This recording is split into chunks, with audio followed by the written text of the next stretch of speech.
میں نے پوچھنا تھا اگر کوئی بندہ رمضان کے مہینے فوت ہو جائے جمعے کا دن اس کا حساب ہوگا کہ نہیں ہوگا یا رمضان کے بعد ہوگا؟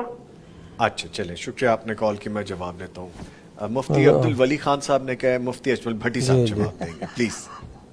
یہ ہمارے ہاں بہت مشہور ہے ہاں جی، کہ جو رمضان میں فوت ہو جائے اس کا حساب کتاب نہیں ہوتا، اور وہ بھی جمعے والے دن بھی اگر جمعے والے دن کے بارے میں ایک حدیث آتی ہے جی کہ جو بندہ جمعے والے دن یا جمعے کی رات کو فوت ہو جائے تو وہ قبر کے امتحان سے بچ جاتا ہے۔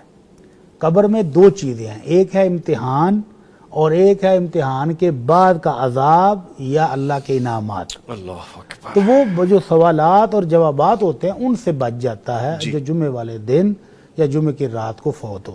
جی اور جو رمضان میں جس میں روزہ رکھا ہے، ایک روایت میں اللہ کے نبی صلی اللہ علیہ وسلم نے فرمایا کہ من ختم لہ بصیام یوم، جی جس بندے کا خاتمہ روزے کی حالت میں ہو جائے یا اس نے روزہ رکھا ہوا تھا جی اور روزے کے بعد فوت ہو گیا، آخری عمل اس کا روزہ ہی تھا، تو اللہ تعالیٰ اس کے گناہ معاف کر دے گا، اس کو جنت دے دے گا۔ ٹھیک لیکن یہ ہر شخص کے ساتھ نہیں ہے جب تک ایمان نہ ہو۔ ایمان پہلی شرط ہے، جی عمل بعد میں ہے۔